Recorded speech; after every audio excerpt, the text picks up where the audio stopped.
Hello everyone, welcome to my YouTube channel. कैसे हो आप सब? गुड। ओके। तो आज मैं आपके सामने जो टॉपिक लेके आई हूँ वो है हमारा जो इनकम टैक्स है। तो उसमें से इनकम टैक्स का जो बेसिक्स हैं तो उसको आज हम देखने वाले हैं। तो काफ़ी इंटरेस्टिंग वीडियोस हमारी होने वाली हैं। तो इस सीरीज़ में मैंने पूरे income tax and corporate tax planning के जो पूरे सिलेबस को कवर करूँगी मैं। ठीक है, तो पूरी वीडियोस आप देखिएगा। आपको कॉमर्स स्टूडेंट्स को काफ़ी हेल्प मिलेगी। बहुत ही इजी लैंग्वेज में समझाऊंगी, एकदम एग्जाम्पल के अनुसार। और एकदम फालतू में नहीं पढ़ेंगे जो एग्ज़ाम में पूछा जाता है, और जो जो जो ज़रूरी है सिर्फ वही चीज़ें हम लोग इसमें डिस्कस करने वाले हैं।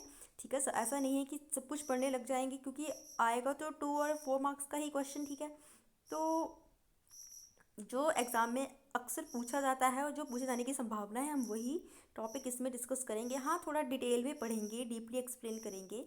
बट आप जो चैनल के साथ बने रहिए। और चलिए वीडियो को जल्दी से शुरू करते हैं। सबसे पहले हमारा यहाँ पे टॉपिक है, that is what is tax. तो टैक्स क्या होता है? तो सबसे पहले जो हम लोग टैक्स को पढ़ेंगे तो उसके लिए हमें ये टर्म को समझना भी ज़रूरी है। तो फर्स्ट वन, तो यहाँ पे क्वेश्चन यही बन गया कि टैक्स जो है वो लैटिन वर्ड्स टैक्सो से उसका जन्म हुआ है, तो वहाँ से इसको लिया गया है। तो टैक्स क्या है? तो टैक्स एक कंपलसरी फीस है या फाइनेंशियली चार्ज है जो कि गवर्नमेंट या फिर कोई ऑर्गेनाइजेशन है जो रेवेन्यू जनरेट करने के लिए लगाती है। किसके ऊपर? जनता के ऊपर, लोगों के ऊपर, इंडिविजुअल के ऊपर। ठीक है, मीन्स कोई भी पर्सन, कोई भी इंडिविजुअल, कोई कंपनी हो सकती है, वो कोई ठीक है, वो आपको मैं आगे बताऊंगी कि इनकम टैक्स एक्ट 1961 के अकॉर्डिंग पर्सन में किसे किसे इंक्लूड किया जाता है। ठीक है, तो वो सभी को टैक्स देना पड़ता है जो पर्सन इनकम कमाते हैं किसी भी तरह से। वो इनकम के 5 हेड्स होते हैं। ठीक है, तो उन हेड्स में से इनकम कमाई जाती है तो उन्हें टैक्स पे करना पड़ता है। तो बेसिकली टैक्स जो है वो एक बर्डन है पर्सन के ऊपर, इंडिविजुअल के ऊपर, जिसे वो देना ही पड़ता है। ठीक है, वो कंपलसरी फ़ी है। वो आप, ऐसा नहीं है कि आप टैक्स से बच जाओगे। अगर आप इनकम कमाते हो तो इनकम के ऊपर आपको टैक्स देना पड़ेगा, और ये गवर्नमेंट लेती है। जो हमारी गवर्नमेंट होगी या फिर जो एक ऑर्गेनाइजेशन होती है, दैट इज़ इनकम टैक्स या फिर रेवेन्यू डिपार्टमेंट। ठीक है, तो वो वहाँ से रेवेन्यू जनरेट करते हैं, क्योंकि इनकम जो हमारी गवर्नमेंट है ना, तो उसका इनकम का एक सोर्स जो है वो टैक्स ही है हमारी जनता से। तो इनकम जनरेट करती है जनता से गवर्नमेंट, और उस टैक्स का, उस जो रेवेन्यू है उसका यूज़ किया जाता है पब्लिक वर्क्स में। ठीक है, तो जो पब्लिक एक्सपेंडिचर प्रोग्राम्स होते हैं वहाँ पे उस फंड को हम लोग, जो हमारी गवर्नमेंट है उसको वहाँ पे यूज़ करती है।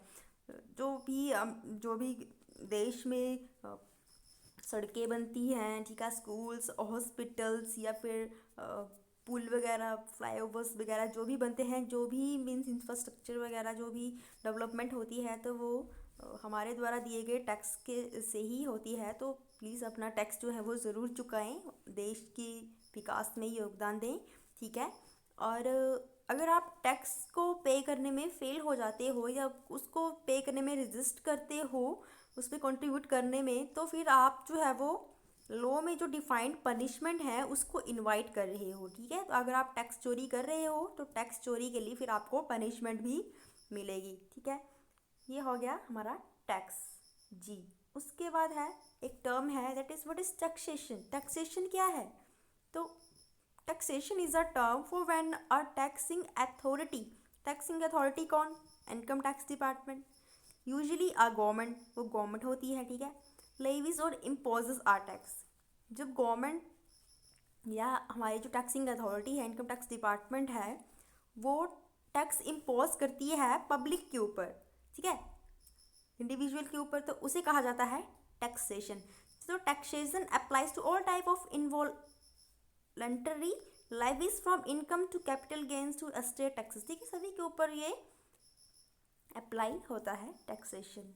ठीक है, उसके बाद है टैक्स के टाइप्स। अब टैक्स भी कुछ टाइप का होता है, तो ये होता है 2 टाइप्स का, दैट इज़ डायरेक्ट टैक्स और इनडायरेक्ट टैक्स।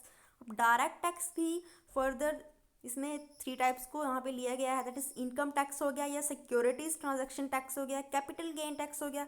ये होगा डायरेक्ट टैक्स, जो कि डायरेक्ट जिस पर्सन के ऊपर लगाया जाता है ये उसी को ही पे करना पड़ता है। ठीक है, अगर टैक्स गवर्नमेंट ने टैक्स मेरे ऊपर लगाया है तो ये टैक्स मुझे ही पे करना पड़ेगा। मैं ऐसे नहीं बोल सकती कि मेरा टैक्स कोई और पे कर देगा, नहीं, क्योंकि ये डायरेक्ट टैक्स है, मेरी इनकम पर लग रहा है, मेरे ऊपर इम्पोज हुआ है, मेरे ऊपर, मुझे ही ये पे करना पड़ेगा। That is called direct tax. अब उसके बाद है indirect tax. Indirect tax means जिसके ऊपर ये टैक्स लगाया जाता है वो पे नहीं करता, बट इनडायरेक्टली उसका जो बर्डन है वो किसी और के ऊपर पड़ता है, ठीक है। ये हो गया इनडायरेक्ट टैक्स। अब इनडायरेक्ट टैक्स में क्या आ जाता है, फर्स्ट हमारा जीएसटी है, ठीक है। जीएसटी जिसके ऊपर लगाया जाता है, बेसिकली उसे पे कौन करता है, एंड में, एट द एंड उसका बर्डन पड़ता है किसके ऊपर, जो हम कंज्यूमर्स हैं, जो कस्टमर्स हैं, ठीक है।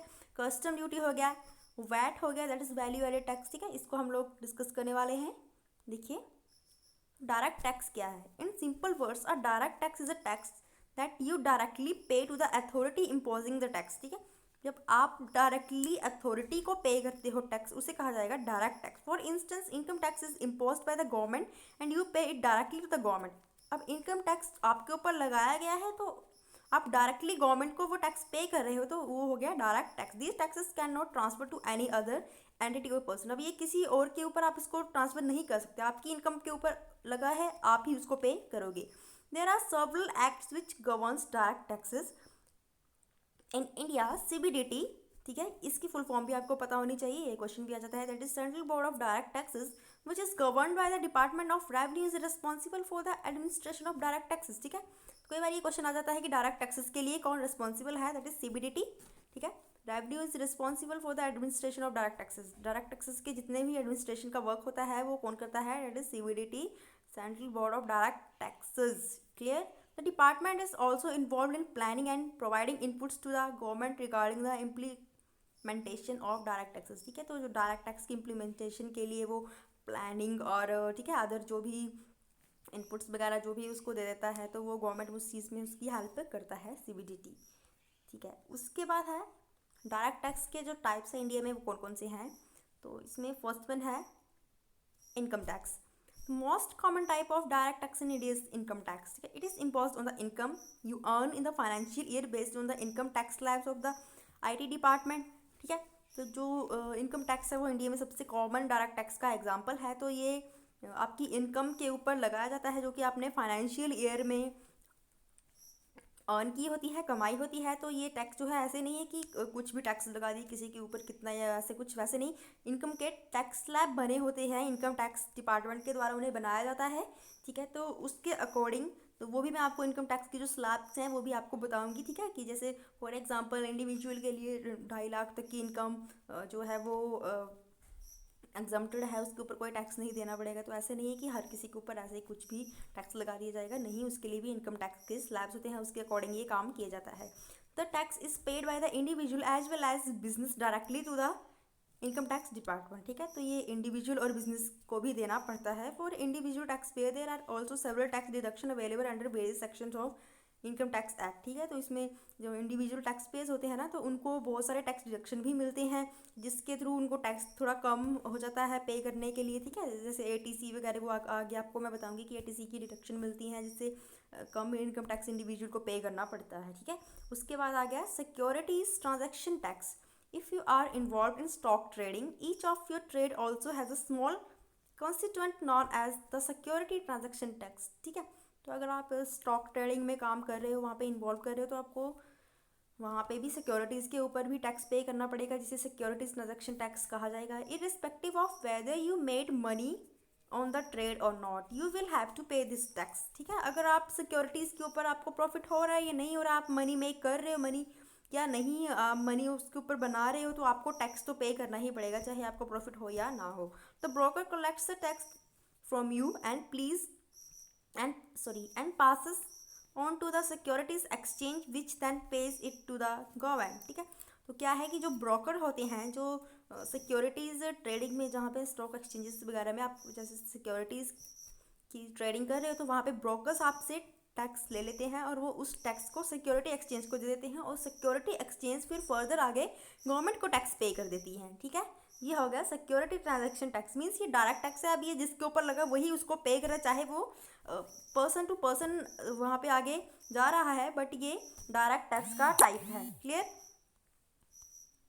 उसके बाद है capital gains tax, every time you make capital gains you will be required to pay capital gain tax. जितनी बार भी आप कैपिटल गेन करोगे तो आपको उसके ऊपर कैपिटल गेन टैक्स जो है वो पे करना पड़ेगा। This capital gain could come from the sale of property or from investment based on the capital gains and the duration for which you held the investment. You will be required to pay either long term capital gains tax और short term capital gain tax। ठीक है, जितनी बार भी जैसे capital gains क्या होता है कि आप कोई प्रॉपर्टी बेचते हो, जैसे नॉर्मल जो इनकम होती है ना, जो हमारे नॉर्मल बिजनेस से हम इनकम गेन कर रहे हैं या किसी भी तरह से जो रेगुलरिटी में आ रही है, वो कैपिटल नहीं होती है। कैपिटल गेन होता है जो एक साथ हमें एकदम से मिल जाती है कि हम लोगों ने कोई अपनी प्रॉपर्टी बेच दी, 10 लाख की प्रॉपर्टी बेच दी, एकदम से 10 लाख रुपए हमारी इनकम होगी। ठीक है, अगर हम लोग डेली में थोड़ी थोड़ी चीज़ें ये बिजनेस के थ्रू कर रहे हैं तो उतना पैसा नहीं आता, बट जो एकदम से कैपिटल गेन हो जाता है हमें हमारी इन्वेस्टमेंट पर, हमारी प्रॉपर्टी पर, तो वो हमारा कैपिटल गेन होता है। तो उसके ऊपर हमें या तो long term capital gain tax पे करना पड़ता है या short term capital gain tax. ठीक है, मीन्स ये जिसके ऊपर लगाया जा रहा है ये उसी को पे करना पड़ेगा, जिसे कैपिटल गेन हुआ है ये उसी को पे करना पड़ेगा। इसका बर्डन आप किसी दूसरे के ऊपर शिफ्ट नहीं कर सकते। This is called direct tax, types of direct. अब इनडायरेक्ट टैक्स क्या है?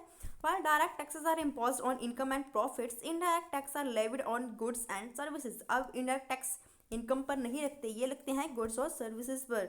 A major difference between direct and indirect tax is fact that while direct tax is directly paid to the government, there is generally an intermediary for collecting indirect taxes from the end customer। ठीक है, तो direct tax जो है वो direct government को आप ही पे करते हो, आप ही के ऊपर लगाया गया है तो आप ही पे करोगे। बट इनडायरेक्ट टैक्स जो है वो आप पे नहीं कर, आपके ऊपर लगेगा, वो आपको पता नहीं होगा कि उसको आप पे करो, वो इनडायरेक्टली पर्सन टू पर्सन जो है वो जाएगा। उसमें इंटरमीडियरी भी होंगे उसको कलेक्ट करने के लिए, मीन्स आप उसका बर्डन किसी को पे नहीं कर सकते। फॉर एग्जांपल, अगर आप कोई चीज़ कलेक्ट कर रहे हो तो उसके ऊपर जीएसटी लग रहा है, ठीक है, तो वो दिया तो वहीं पे है उसने, मीन्स जो प्रोडक्शन कर रहा है उसने दिया, बट उसका जो बर्डन है ना वो एट द एंड किसके ऊपर पड़ने वाला है, उसकी वो कॉस्ट में जुड़ जाएगी। फॉर एग्जांपल, अगर किसी चीज़ की कॉस्ट 10 रुपये है, उसमें 2 रुपीज़ जो है वो जीएसटी लगा दिया, ठीक है, वो 2 रुपीज़ पे तो कर दिए, बट एंड में आपको कितने मिले, आपको वो चीज़ मिलेगी 12 रुपये में। तो वो 12 रुपये जो है ना, वो उसका जो 2 रुपये टैक्स, इनडायरेक्ट टैक्स है, वो कस्टमर को पे करना पड़ा, हमें पे करना पड़ा, क्योंकि जो जिसने वो उसकी प्रोडक्शन की थी उसने तो वो 2 रुपये दिए थे, बट उसने 2 रुपये ऐड करके हम लोगों से वो वसूल कर लिए। ठीक है, तो ये होता है इनडायरेक्ट टैक्स का funda. It is then responsibility of the intermediary pass on the receive tax on the government. ठीक है, उसकी रिस्पॉन्सिबिलिटी दूसरे पर्सन के ऊपर, और जो मतलब रिस्पॉन्सिबिलिटी है टैक्स पे करने की गवर्नमेंट को, वो उस इंटरमीडियरी की होती है।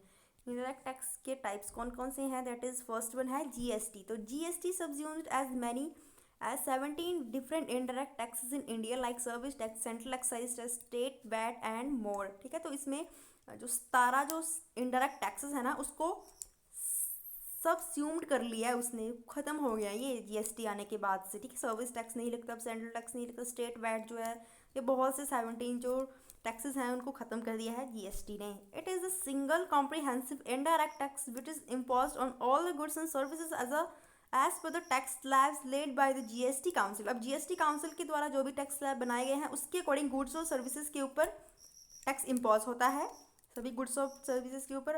One of the biggest benefit of GST is that it mostly एनिमिलेटेड the cascading or tax on tax effect of the previous tax regime. ठीक है, इसमें जीएसटी आने के क्या फ़ायदा हुआ कि यहाँ पे जैसे कैस्केडिंग इफेक्ट होता है ना, कि टैक्स के ऊपर टैक्स लगता है, ये मैं आपको समझाऊंगी। तो उस कैस्केडिंग इफेक्ट को ख़त्म कर दिया। ठीक है, कि मीन्स किसी चीज़ के ऊपर पहले से टैक्स दे दिया, अब उसके ऊपर फिर से टैक्स पे करना पड़ेगा, तो फिर तो वो चीज़ और ज़्यादा महंगी हो जाएगी और उसके ऊपर टैक्स ज़्यादा पे करना पड़ेगा। बट जीएसटी आने से क्या है कि वो एक सिंगल टैक्स है, आप वही पे करोगे, आपको ये 16-17 टैक्सेस पे करने की ज़रूरत नहीं है। वहाँ पे कैस्केडिंग इफेक्ट ख़त्म हो जाता है, वो टैक्स ऑन टैक्स का इफेक्ट है जो वो ख़त्म हो जाता है इसमें। ठीक है, custom duty, when you purchase something that needs to be imported from the foreign country you are required to pay custom duty on it. ठीक है, जब भी आप जो फॉरेन कंट्री से किसी चीज़ को परचेज करते हो, ठीक है, तो आपको उसके ऊपर कस्टम ड्यूटी पे करना पड़ता है, irrespective of whether the product has come to the India by air, land और sea, you will have to pay the custom duty on it. ठीक है, अगर आप उसको बाय एयर लेके आते हो, बाय लैंड लेके आते हो या फिर सी के थ्रू लेके आते हो, बट आपको उसके ऊपर कस्टम ड्यूटी पे करनी पड़ेगी। The goal of imposing this indirect tax is to make sure that every product entering in India is taxed, ठीक है। तो इसका मतलब यही होता है कस्टम ड्यूटी का कि जो भी प्रोडक्ट इंडिया में एंटर कर रहा है वो टैक्स पे करके ही यहाँ पे पधारा है, ठीक है। उसके बाद आ गया हमारा VAT, value added tax. VAT is type of consumption tax impose on the products, ठीक है। तो वैट किसके ऊपर लगता है? प्रोडक्ट्स के ऊपर लगता है। बेसिकली इनडायरेक्ट टैक्स मैंने जैसे आपको पता कि ये गुड्स और सर्विसेज पर ही लगते हैं इनडायरेक्ट टैक्स, ठीक है। Whether its value increases throughout the supply chain, it is imposed by the state government which also decides the VAT percentage on different goods, ठीक है। तो VAT जो है वो स्टेट गवर्नमेंट लेती है, तो इसका जो वैट का परसेंटेज जो होता है अलग अलग गुड्स पर, ये स्टेट गवर्नमेंट ही डिसाइड करती है। While GST has mostly eliminated VAT, it is still impose on some products such as items that contain alcohol. वैसे तो जीएसटी के आने से वैट जो है वो भी एलिमिनेट हो ही चुका है मोस्टली, बट जो कुछ चीज़ें हैं जिनमें अल्कोहल कंटेन होता है, जिनमें अल्कोहल पाई जाती है, ठीक है, तो वहाँ पे आपको वैट पे करना ज़रूरी हो जाता है, वहाँ पे वैट जो है वो लगता है। अब इनडायरेक्ट और इनडायरेक्ट टैक्स में हम लोग जल्दी से डिफरेंस भी देख लेते हैं। तो फर्स्ट वन है इम्पोज्ड ऑन, तो जो डायरेक्ट टैक्स है वो इनकम और प्रॉफिट्स के ऊपर लगता है, और जो इनडायरेक्ट टैक्स है वो लगता है गुड्स एंड सर्विसेज के ऊपर। क्लियर? उसके बाद है किसको पे करना पड़ता है? डायरेक्ट जो है वो इंडिविजुअल बिजनेस को पे करना पड़ता है, और जो इनडायरेक्ट टैक्स है वो किसको? एंड कस्टमर्स को, ठीक है, जैसे कि मैंने आपको एग्जाम्पल के थ्रू भी बताया।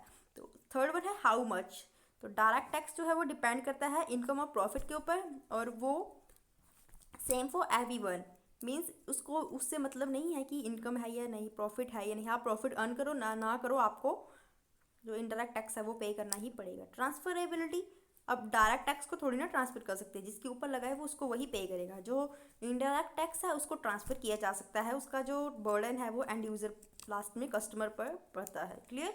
उसके बाद है टैक्स इवेजन।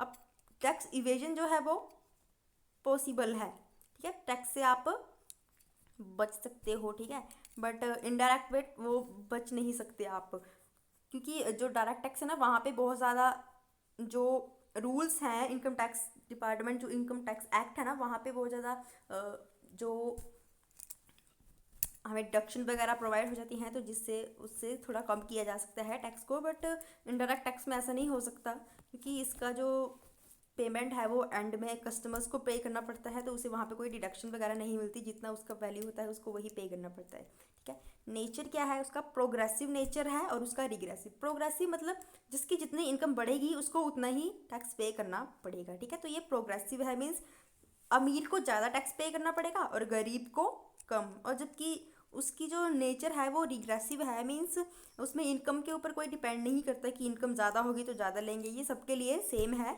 ठीक है, जो इनडायरेक्ट टैक्स है। उसके बाद है 7 नंबर पर कलेक्शन। तो जो डायरेक्ट टैक्स है ना तो उसकी कलेक्शन काफ़ी कॉम्प्लेक्स होती है, क्योंकि देखिए इसमें बहुत सारी जो औपचारिकताएं पूरी करनी पड़ती है, कानूनी बहुत से डिडक्शंस वगैरह मिलती हैं, एटीसी की होगी या फिर और भी होती हैं, ठीक है, तो वो अलग अलग उनको देखना पड़ता है। फिर गवर्नमेंट बहुत सी मीन्स कॉम्प्लेक्सिटी बहुत ज़्यादा है इसमें, आईटीआर फाइल करो, रिटर्न फाइल करो, तो बहुत ज़्यादा प्रॉब्लम होती है, जबकि डायरेक्ट टैक्स कन्वीनियंट है, वो आप इजीली पे कर देते हो, ठीक है। तो इसका कॉमन एग्जांपल क्या है? Income tax, security transaction tax जो मैंने आपको बता दिया, और इनडायरेक्ट टैक्स का है जीएसटी, एक्साइज ड्यूटी और वैट। तो थैंक्स फॉर वॉचिंग। वीडियो आपको अच्छा लगा है तो लाइक भी कीजिए, चैनल को सब्सक्राइब कीजिए, और फर्दर आपको इनकम टैक्स एक्ट 1961 के ऊपर वीडियोस मिलेंगी, और पूरा जो हमारा income tax and corporate tax planning का जो हमारा यूनिट है उसे हम डिस्कस करेंगे। Okay, so thanks for watching, bye bye, take care, मिलते हैं नेक्स्ट वीडियो में।